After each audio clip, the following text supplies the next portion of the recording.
And you're waking up to the vibe. I would like to introduce a dear friend to us both. He's a producer, a writer, a composer, a musician, a documentarian. And he's here to talk about his new documentary called Benedict Arnold, Hero Betrayed. Good morning, Anthony Vertucci. Welcome to Wake Up to the Vibe. Good morning. Good morning, Ant. So great to see the two of you. Makes my heart warm. Good morning. So great to see you. What do we call your fans? Vibesters?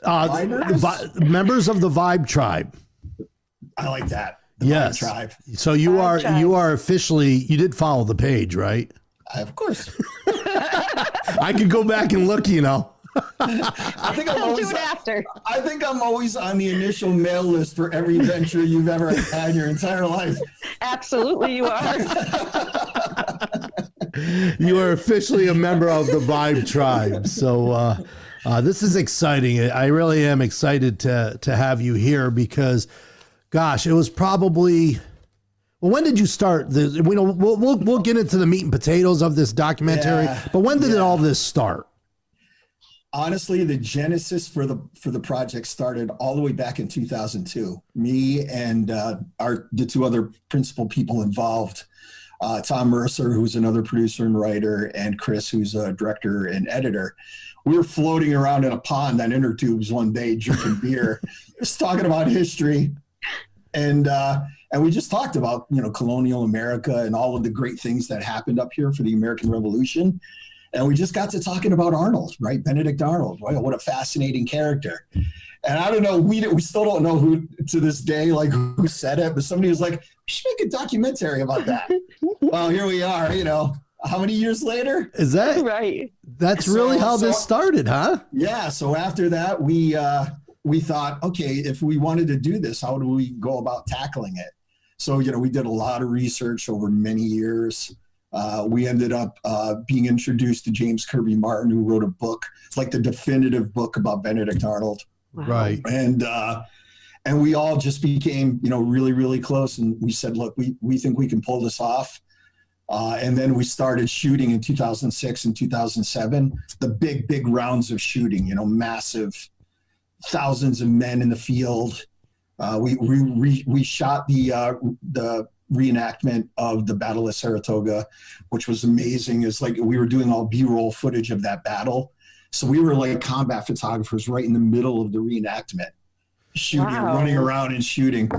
So we were able to get that as some really great baseline battle footage. And then everything else we just did over 2-3 years. We traveled around the country interviewing all of the historians. And all of the historians involved in the project are all considered the giants of the American Revolution, novelists and, absolute experts on colonial America. So all of this stuff kind of coalesced, but the genesis for the project began a real long time ago. I'm in awe over it. So it was probably, when did you come, and I'm going to be jumping all over the place, but when did you come back to Amsterdam with the crew when you stayed at the castle? 2006 and 2007. Okay. So we had two shooting seasons. Okay, because Rebecca, he calls me up and says, "Hey, I'm in town with the crew. We're filming over at the fort in Fort Johnson. Why don't you come down and watch how this is done?" Right? And I'm thinking, I remember that. Well, he says the crew. I'm thinking 4 or 5 people, right? Right. Yeah. He's got people on horseback. There must have been 200 people there. I go, what is going on there? And I'm standing there with your mother, and I'm like, oh my gosh, he's really making a movie. I didn't think it was that big, man. Yeah. No, I think you say when you're shooting a documentary, everybody thinks you're running around with a consumer video camera. Like a Canon point and shoot. Well, that's what it's going to be when I do the documentary on you. God knows what technology that'll be like 40 years from now. It'll be a Zoom meeting. And I think what's really interesting, don't forget, back in 2006, 2007, we shot film. Like you didn't have, you didn't have the kind of digital technology that you have now, like red cameras and 4K shooting. I mean, if we shot the film now, we'd have GoPros on the heads of horses screaming in the battle, but you didn't that didn't really happen yet. Yeah, but you didn't get to that kind of professional grade at that point. I have to tell you though, and listen, you're the film producer. I know nothing about producing film. I have to believe that if it was shot in 4K and high def and it wouldn't have the same effect and depth that, you're talking Benedict Arnold. They didn't have 4K. Did they have cameras? They probably didn't have cameras. We often describe it as a Ken Burns documentary on steroids. It's very, it's very cinematic, because we shot in film. Right. It's just gorgeous. It's, it just has that timeless quality to it. Right. Sure. And yeah, it would look a lot different if you did it today. Yeah. Where else did you shoot? Oh God, we were in Canada. We shot in Quebec. We flew all the way to London to cover the dedication of a ceremonial stone for him in a burial crypt. He's actually buried in the basement of the Battersea Church. Church, right? Yeah, which was it was Princess Diana's church. Oh wow! But for the longest time, there was just a crypt with him and his wife under there. It was just written on the wall. And a great admirer of his by the name of Bill Stanley had a new crypt stone made for it, all the way from Vermont granite, flew it to London and dedicated it. We were happy to be there at the dedication. Wow. So we shot. I mean, I don't think there's any colonial location we didn't shoot at in the whole entire Northeast. I mean, we went all the way as far out to Fort Stanwix. We went all the way up into Quebec. Interesting. We shot on Lake Champlain, all of it. So how do you go about getting your cast on something like this? I mean, I know they have these reenactment groups, right? Yeah, and look, did you use them? Any of these? Oh, they are the unsung heroes of doing any kind of period piece because their attention to detail is so tremendous. I mean, they, when you hire them as day actors for the day, they already come equipped. They already come clothed. Right. So it's not, look, I'm going to tell you right up front. We only had $1.5 million to shoot this thing. Right, which is not a lot of money in making a film. It's not a lot of money. So when you finally see this thing on film, it's going to blow your mind, the production value we were able to get. But that's one of the reasons we didn't have to make all the uniforms from scratch like a feature film would. So when we hired reenactors, they came with their own rifles, all period authentic. That's so cool. Yeah, their attention to detail is tremendous. So we took advantage of that. And they were, they're like, you're making a movie about this period? This is what they live for, right? Right. So yeah, right. To get them, to get buy-in from them and get their help and support we couldn't have done it without them. So Anthony, where do you start? Now, I know you were living down in New York City at the time, right? We're Brooklyn area, right? Yeah. So in 1999, Chris and I moved Talon Films, the production company, to New York. Yeah. So I was in Brooklyn for 16 years. So you're floating in a pond. Let's talk about the beginning of this documentary on Benedict Arnold. I'm floating in a pond with my buddy. Drinking a beer. But look, where do you come up with the money? Where did you say, hey, Chris, this is a great idea, man. Where can we find $1.5 million? Well, look, I honestly, the real genesis of this began with the fact that, my father participated in one of the seminal events in American history, military history, right? Him and my uncle Gabe survived the Battle of Iwo Jima. So I've always been fascinated with history. And quite frankly, if you grew up in this area, you can't fall out the back door without landing in some historical park or cemetery, right? So it's an absolute part of our heritage. Colonial America was a big part of this region. And when it came to the Revolutionary War, which we'll talk a little bit later, this was the central area that the British were trying to take in order to cut the colonies into. Mm-hmm. So the Port of Albany, the viewers may not realize it, but Albany was the critical strategic point that the British were trying to take. So this area was absolutely vital. We often joke that, and we also we get into arguments with historians from Massachusetts, but we often say that the American Revolution began in Massachusetts. It was won in New York State. And look, the Battle of Saratoga, that seminal event in our history, right there. Yeah. So that's first and foremost. I've always had a love for history. I mean, I grew up in Fort Johnson, right? I used to play on the yard from the fort. 5 houses away. My house was located on a Mohawk Indian lookout along the Mohawk River. Sort of born into it. It was inevitable that this was going to happen. In my blood. But once I became, actively involved in military history because of my dad, and then once I got older and started asking him about his experiences, and he knew my passion for it, so he opened up about that. I have hours of interviews with him talking about his wartime experience. Hard, horrible, tragic combat. Right. He saw at a very young age. So that was kind of the beginning of it. And then me, Chris, and Tom, we all grew up in this region. So I think we're all uniquely qualified to tell the story, right? Tom grew up in Saratoga. I grew up in Fort Johnson. Chris in Niskayuna.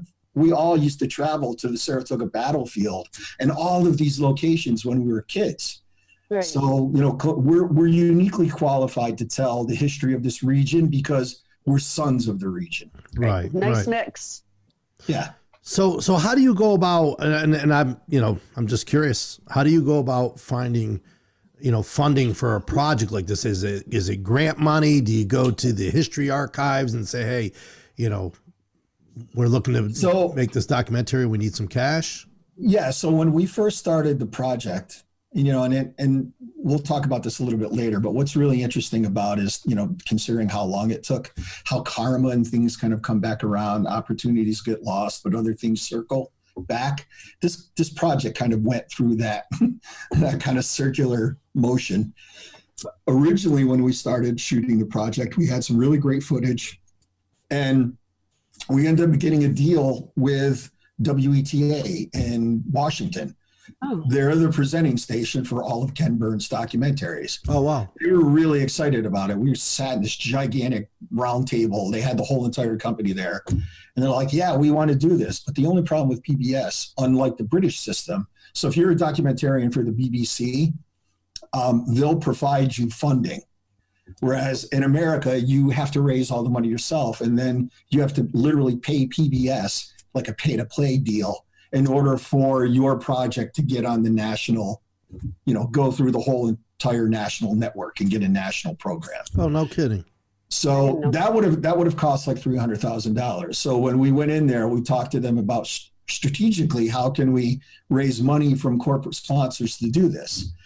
So we walked away from there very, very excited, but given the subject matter and the controversy of Arnold, it was, what are we going to do? Walk into Coca-Cola and say, hi, we're making a movie about the greatest perceived villain in American history, right? I don't think that really aligns with our brand. And as a marketing person, I knew we were in trouble right out of the gate.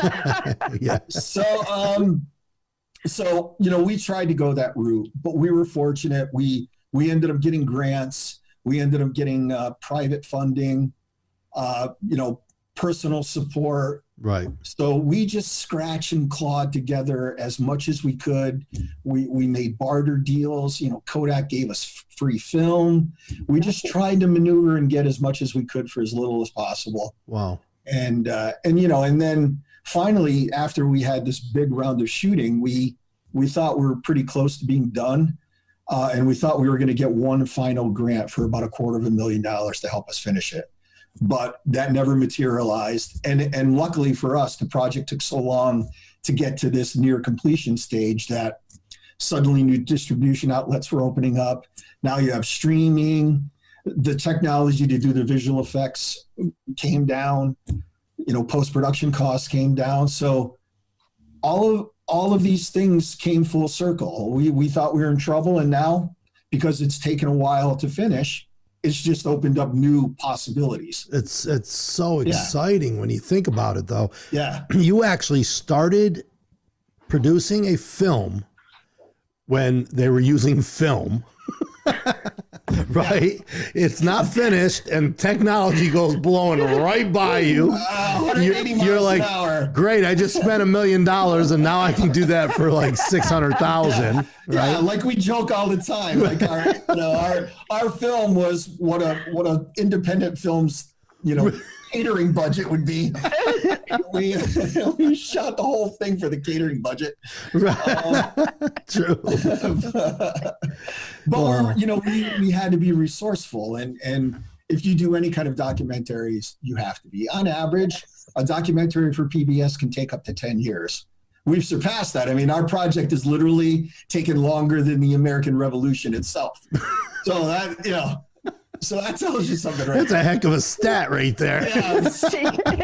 and believe me, we lost some men along the way. I mean, Right. Wow.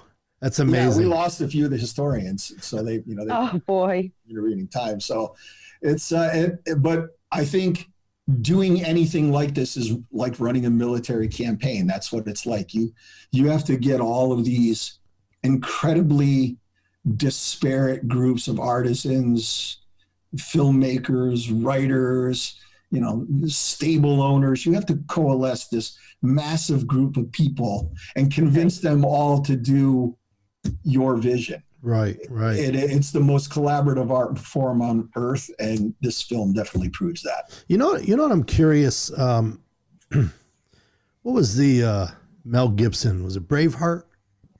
Patriot, you're talking about the Revolutionary War one? Yeah. The Patriot? Was it the Patriot? It was a Patriot. So I'm curious, technology where it is today, you can have 2 horses out on a field and they'll make it look like 2,000 horses, right? Yeah. By clicking the mouse and changing colors and tones and sizes and positioning, right? You didn't have a lot of that at your fingertips. No, not at all. Because I remember when I showed up at the fort for the day you were filming in Fort Johnson, there were these horses all over the place. I go, this is real. Like, I felt like I was like, And then did you stick around for the nighttime shoot at the fort? It was the nighttime shoot. It started to snow. You had your Well, we had a snow machine. We had a snow machine going. Oh, it wasn't snowing? Nobody told me. We had to recreate the battle of, recreate the attack of Quebec City. So we literally had snow machine blowing snow. Joe didn't know. I didn't know it was a snow machine. I was there. I asked your mother if she wanted to wear my jacket. Too many Guido mojitos. There you go. You're not kidding. Wow. So, Aunt, where are you in the process now? Yeah, so we're basically at the 2-yard line, to use a football metaphor, looking into the end zone. That's so it's all shot. It's been shot for a long, long time. We locked picture, which is a big deal, because once we locked picture, it went out to California, and now the film, because it's shot in film, it's getting all color timed. So we want out a lot of the footage, the tone to look similar. We need to fix some some just visual issues. And then the second component to that is the post-production sound. So right now I'm picking up the sound engineering. We had some sound engineering done from Chris at the editing standpoint, and now I'm finishing that off and doing the mix. We already have the score written, the composition score. Our composer, amazing Mike Weeks, who also was born and raised in Saratoga. But now we're placing all of that music in place. We're doing some more sound effects to kind of add to what we already have. Now we're in the sound engineering stage. So once the locked picture that's getting color time comes back, and we have the new sound track that goes with it, we'll marry that up and we're done. So awesome. The style of this, Anthony, is a reenactment, right? It's 18th century colonial America. It covers the events, a lot of the events that occurred from 1775 through 1777. Right, but you also have clips of historians and people along the way that helped with the actual storyboard. I mean, I may not be speaking in filmmakers' terms, but I thought I remember seeing something where you interviewed one of the historians Well, so it includes, so in addition to all of the staged footage Right. that we created, like Right. all the battles and all the recreations of all the events that were taking place. Yeah, we interviewed, like I said, the absolute experts on colonial America. So the interview subjects are sprinkled throughout the whole entire film. Okay. And then one of the greatest developments that actually happened to us was, being able to get Martin Sheen as the narrator. Oh, Which is, it's so funny. I wanted to bring that up, but I didn't know if that was public knowledge yet. And I'm like, I was tiptoeing around. I'm like, who's talking about this? That? I mean, so this is a great story. So there was another, we're so deeply entrenched in the film community up here that my producing partner, Tom Mercer, was friends with another filmmaker who had worked with him on a really small project, like a short film. Nothing to the scale that we're shooting, but just on a whim, because we were kind of struggling with who we should kind of approach to narrate the film. So, I mean, never in a billion years did we think we would ever get Martin Sheen to do this. What a score, man. What a score. Yeah. So just on a whim, he reached out to his friend and said, "Hey, do you think Martin would ever consider narrating a film like this?" So she agreed to give him the address, and Tom wrote a handwritten note, never expecting to hear anything back. So he's driving up I-95 one day and gets a phone call out of the blue. Picks up the phone and he's like, "I'm literally stalled in traffic on I-95 trying to get to Massachusetts. Can't really talk." Doesn't pick up the phone because he doesn't recognize the phone number. So finally it calls back again, like 5 minutes later. It's like, clearly this is important. I probably got to take this. Picks up the phone. "Hi, Tom. This is Martin Sheen. I got your letter. I'd love to talk about how I can help you." Wow. And that set off this whole... I just got goosebumps. I was going to say that. I'm like... That is so cool. That's amazing. He's such a contrarian, right? So we always hoped that he would be interested in telling a story about, a character that a lot of people think they know but don't know anything about, right? Right. So sure enough, we made arrangements with his agent for practically nothing. We paid for the studio time. He's like, "Hey, here, I can give you 4 hours on this day." We heard on a Friday and he could do it on a Monday. So we didn't even get a chance to fly to LA, but we were all patched into the studio virtually. Right. And he was just just a sweetheart of a guy. Like he was so engaged with us. He kept asking us questions about the revolution and just loved the material. But I don't think he really had a true sense of the scale of what we were doing until we sent him a rough cut of the film. Right. And then he wrote back. He's like, "I can't believe you guys. How did you pull this off? Right. Wow. Right. How did you do what you did?" That's a compliment right there. Yeah. So we had him set. We recorded him, and we all just sat on our headphones listening to him. I'm sitting there. I'm like, holy crap! This is Martin Sheen writing what we wrote. The words we wrote. The value of a voice. It elevates the project to a completely different. Absolutely. Space. It's unbelievable. You scored big time. You guys should be so proud of yourselves. I have to share you. Yeah. I have to share something with you. I don't want to admit to this, but it's kind of funny. So I'm telling my cousin, we're having a couple beers on his porch the other night, and I was telling him about this interview, and that's where it always starts. right. So I go like this. I go, and he got Martin Short to do the voiceover. It's a comedy. So my cousin's looking at me like, he goes, "Oh wow," he goes, "That's kind of weird," and he goes, "Martin Short doing a voiceover on Benedict Arnold?" My cousin's literally looking at me like I got three heads, and I go, "Yeah, no." I go, "The guy that he played the president in that show, like the White House or something." He goes, "Do you mean Martin Sheen?" Well, not only that, Joey, you got the war wrong. We're gonna do another documentary called The Three Caballeros, and then we'll get Martin Short to. I felt like such a jerk. I was you talk about generational. So when I tell my wife that we're close to getting Martin Sheen, she goes, "The guy from Grace and Frankie or Frankie." Grace. And I'm like, in my head, my age, I'm like, no, the guy from Apocalypse Now. Like Charlie Sheen's dad. So. Oh my gosh, that's a true story. That was just Saturday night, man. I was like, yeah, but Joey, you got the war wrong. What war did you refer to? Well, you got no, I don't want to go there. Listen, first of all, he didn't know who Ken Burns was. No. No, listen, just because I have my own morning show doesn't mean I know everything, okay? He's like, is that the guy? What did you say? Is that the guy in Final Cut Pro or in because I use Final Cut. Developer at Apple. I was like, I use Final Cut and it's got a Ken Burns effect, and I like that effect. I use it all the time.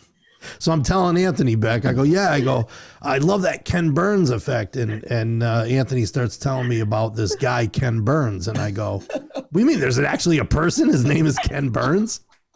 Oh my gosh. I'm losing credit. Listen, this interview, I'm losing credibility as it goes on. It's okay. We'll blame it on the alcohol. That's the beauty of Wake Up to the Vibe. All of my guests, including my co-hosts, are always going to be brighter than I am. Oh my gosh. So, yes, we do. So listen, where are we going? Say, you're the swizzle stick. I'm the swizzle stick. Yeah. You make the whole thing go around. That's the truth. I like that. And if anybody calls me that going forward, I'm calling you up. Where do we go from here with this documentary? Are we going to theaters? Are we going to see this on the History Channel? For one, before you answer that question, wherever it is, it's going to be there for a lifetime. Oh, yeah. Yeah, and that's what's great about doing a period piece. It's timeless. They're going to be teaching school. Elementary kids are going to be watching your work, man, around the world. That's amazing.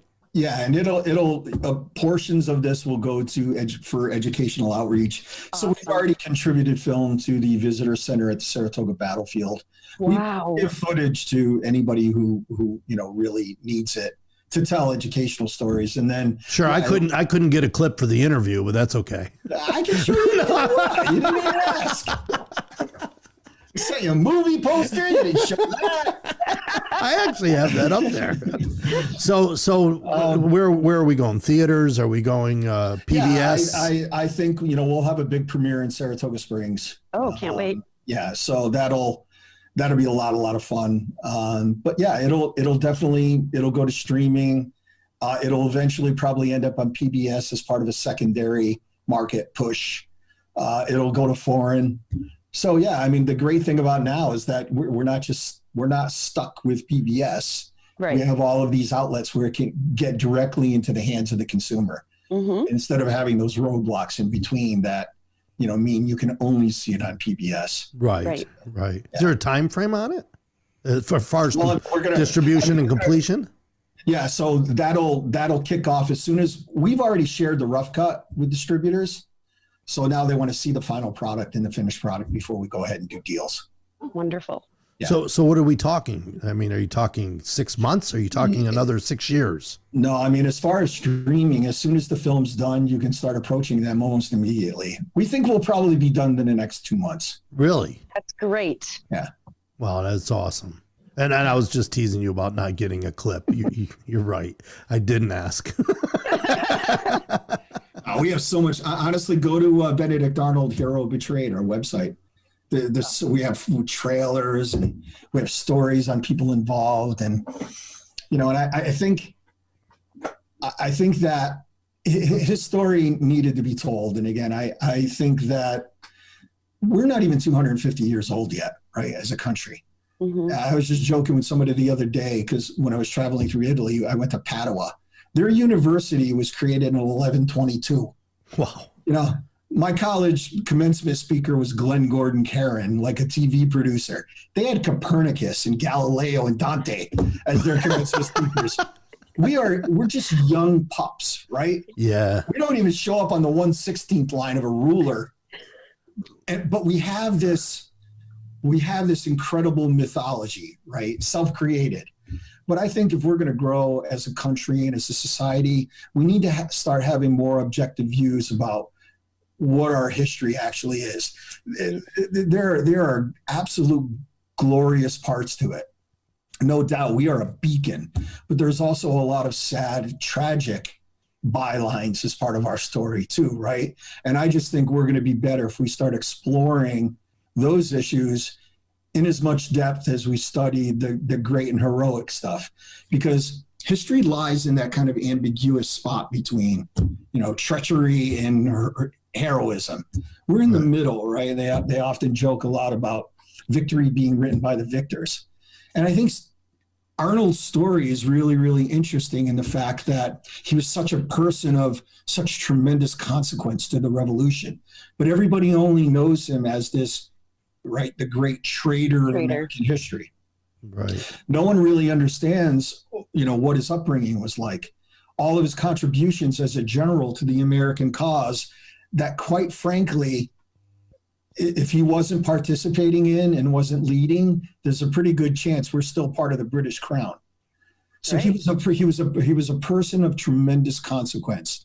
So he deserves exploration. And I think the interesting thing about his story is there's been a lot of bad history about him as a man. Oh yeah. And Jim Martin, the guy who wrote the book, like the definitive biography on Arnold, originally started his project with the notion of corroborating every nefarious thing you ever heard about him, right? He's like, I'm gonna prove that he was greedy and that he was vain and all of these things that you've ever heard about him. By the time the book was done, it was a complete 180. Wow. Mm-hmm. Because when he went into primary sources, just like we did, to research and investigate the story, you find out it was all made up. So there weren't primary resources that corroborated these nefarious things, right? The greedy part. Mm-hmm. This is a guy who was born into gentry. His great-great-grandfather was the royal governor of Rhode Island at one point. So he was born into a family of means, right? Right. Of gentry. And again, think about that from an 18th century perspective. For somebody his age, when he grew up, he expected to have a trajectory of a gentleman, to be able to go to Yale, right? To be a person of prominence. Right. But his family, they lost several children during one really, really brutal winter, and it destroyed the family. The father became an alcoholic because of it. Mm-hmm. So his father, in his grief, turned him into an alcoholic, and he squandered the family fortune. So basically, Arnold, from a young age, had this trajectory, and suddenly the rug was pulled out from him. He ended up being not sold into an apothecary trade, but basically he had to go into the trades. So became a tradesman in the apothecary field. But what did he do with that opportunity? He took that opportunity and said, I am going to be self-made. He opened his own apothecary shop at one point. Yeah. That allowed him to buy a fleet of ships. That fleet of ships traveled up and back and forth from the Caribbean, and it ended up turning him into one of the wealthiest merchants in all of New England. Yeah. Right. So self-made, driven, idealistic. Mm-hmm.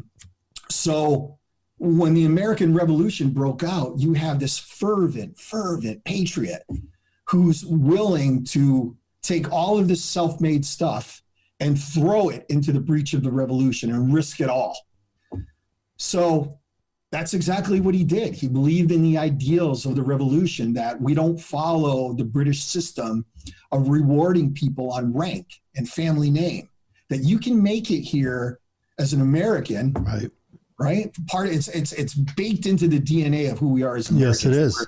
We're self-made, right? That's right. Even to this day. So he's the very embodiment of that whole entire idea before the country was even found. Mm-hmm. So once the revolution broke out, he saw this as an opportunity to contribute. But what happened eventually, and I'll just paraphrase, but the bottom line is he threw everything he had into the cause. He nearly died twice fighting and defending it. He basically lost his entire fortune. On the march to Quebec and the march through Maine, he was paying for the support of his own troops.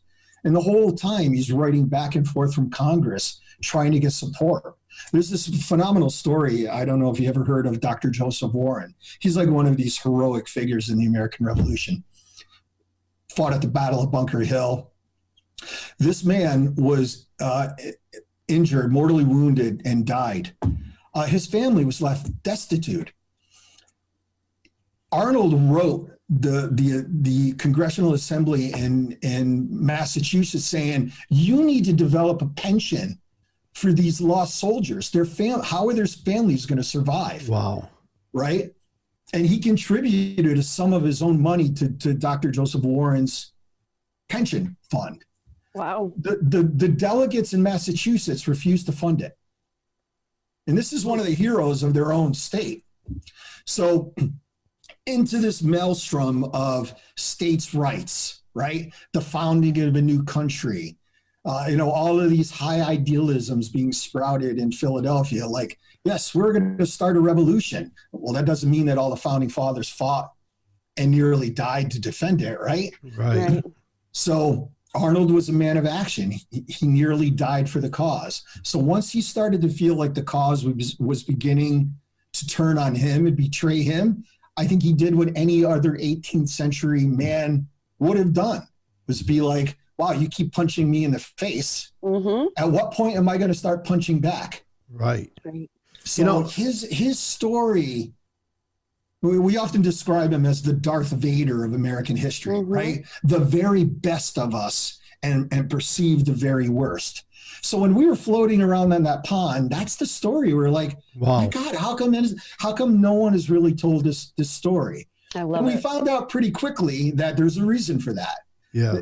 If you tell his story, you start to unearth the dark underbelly mm-hmm. of the founding of the country, right? It wasn't, the founding fathers didn't have halos on their head. So Anthony, let me interrupt, because I'm listening to you and I got all these things running through my head right now.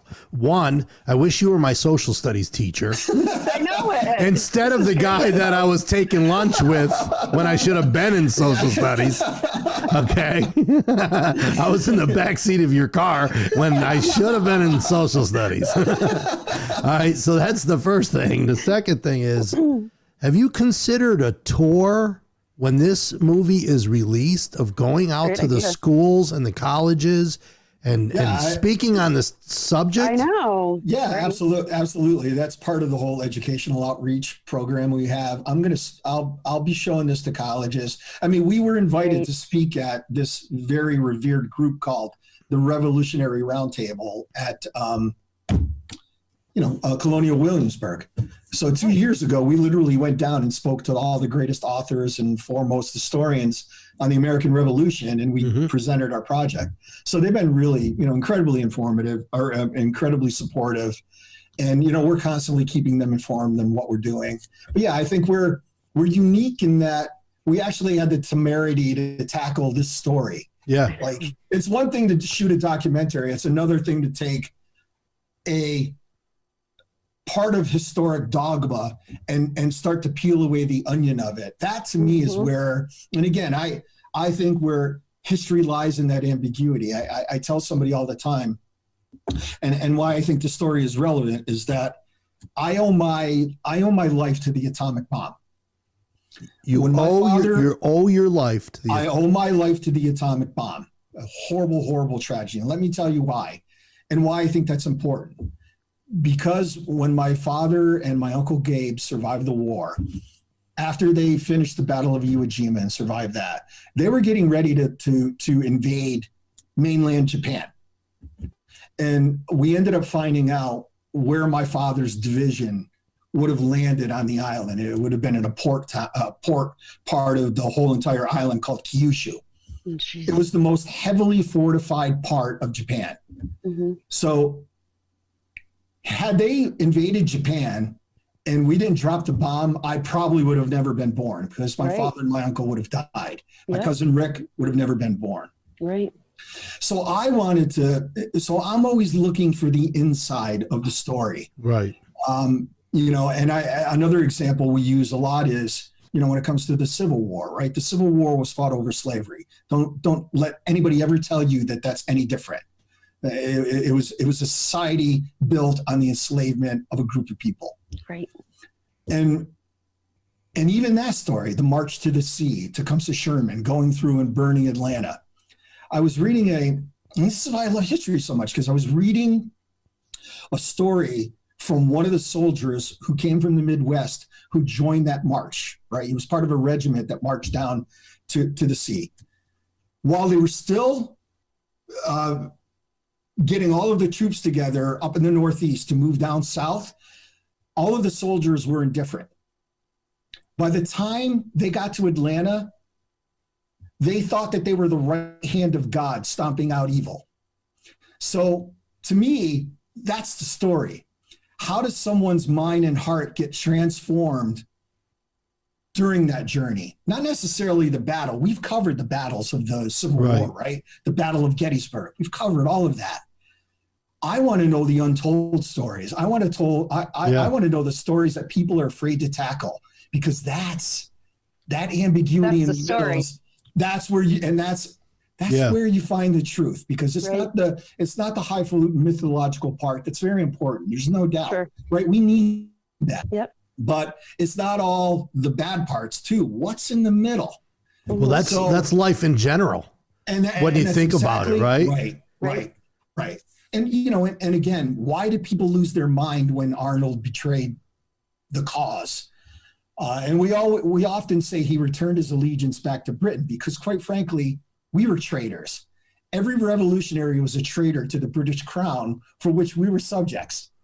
So if Washington ever got captured, if any of the revolutionaries ever got captured, they would have been hung, because they were British subjects who betrayed the crown.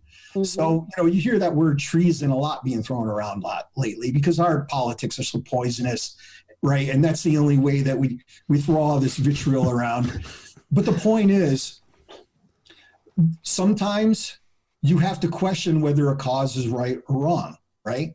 Civil War, was it right or was it wrong? It's not to say that the soldiers who fought for the Civil War rebellion were bad men. They were fighting for something that they believed in. But the reason the rebellion was formed was nefarious. It's just a fact. Mm-hmm. So, but there are stories in the middle of that story. Yeah. The hardship of those soldiers during that war, the hardship of the common soldier in any war, really, right? A lot of times it's the wealthy people who start these wars, but it's always the poor people who fight and die for it. Mm-hmm. Yep. Well, so Arnold was, and have things really changed how much? Well, you just took the words right out of my mouth. Look where we are today. I mean, I don't even want to go down that road, because I don't. but what I'm trying to prove is that people have a vested in, like the colonial founding fathers had a vested interest, right? They were landowners. They wanted opportunities. At the time, the colonies were the wealthiest colonies in the world. Yeah. The trade that was going back and forth from America to Europe kept the wealthies kept the colonies very, very wealthy. Yeah, yeah. So there are other deeper reasons why the rebellion began. It wasn't just somebody decided to throw tea in the Boston Harbor and the British were bad. No, there were more complex reasons for that happening. Right. So I'm going to switch gears on you. Okay. Yeah. And thank you for that, because that was the greatest history lesson I have ever been. Man, I did not pay attention in school, and I didn't realize it until just now. But no, I'm going to switch gears because I'm watching our clock here, and I want to talk about you for a second. Okay. Okay. Because we could talk about Benedict Arnold, but somebody already did a documentary, this guy by the name of Anthony Vertucci. So we'll wait until it comes out and then we're going to watch it. But I want to talk about Anthony Vertucci. Okay. Uh-oh. How many times, seriously, throughout how many years? 20 years? 20 plus years? How many years you been doing this? This particular project. This particular project, it's getting close to 18. 18 years, Wow. okay? Yeah. How many times do you think you wanted to throw in the towel and just call it a day? If you look up the word fortitude in the dictionary, you might find a picture of us. I don't know if we're crazy or, I think I kind of told you this on the phone when we talked the other day. And I'm sure your readers will appreciate this. Look, I had great partners, right? They so driven, so passionate. Us three, and we have other people, other associate producers who were part of this process, kind of dropped in and out. But our team, we tried to think like men during this period, right? Go into this telling the truth, have a sense of honor, be accountable to each other. And when I told my dad we were doing this story, he's like, if you're doing anything with combat from any period in history, just tell the truth, whether it hurts people or not. They need to hear it. Wow. That's right. This is awful, awful stuff, Mm-hmm. and he knew firsthand. Yeah, he did. So we tried to go into it with a sense of once you start, you can't stop. But were there times when all three of us at some point were like, man, are we even going to be able to finish this?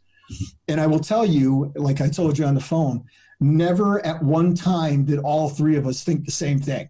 Good. So there might have been one of us who was wavering for a little bit, then we come out of it. And Sure. then the other one wavered a little bit, but we never sat in a room saying, the three of us, time to close up shop. Right. We'll just, That's awesome. once you get going, Well, not only that, see it through, Well, not only that, not only your determination and your persistence to see it through, but your determination and persistence to see it through with the same friends that you started it with. That's right. That speaks volumes, man. I mean, marriages don't last 20 years today. You know what I mean? I mean, it's sad, but but you were able to get together with a few of your friends. I've only been married for 7 years. Come on, with 7 years. I think never mind. I'm not, I can't even comment on that topic. But you know what? We've how many conversations have we had? Like these bonds that you build throughout your whole entire life. And I look, I've been blessed. I still have friends from kindergarten. You've been one of my oldest friends. Yeah. How much stuff have we been through? Oh and I gosh. can tell you, I wouldn't talk to you for 10 years and you'll be on the phone the next day and it'll be like, I just saw you yesterday. Yeah. Yeah. You build these bonds with people, but you understand intuitively that when they always say your true friends are the one coming in when everyone's going out the door, right? Oh, You're accountable to each other. And if you love somebody, you never want to let them down. You would climb over fire to make sure that you didn't let the person down. You're so right. Wow. So I think that if you have that as part of your personality and that's part of your values, then it kind of becomes second nature, right? And that's how I felt. I looked at all the hard work and the passion that these guys devoted to this every day. Like every day, we never took a penny for doing any of this, right? And we often joke, like, what would our salaries look like if we even if we were working at for like $9 an hour, what would that look like over the last? It'd be incalculable, right? Right.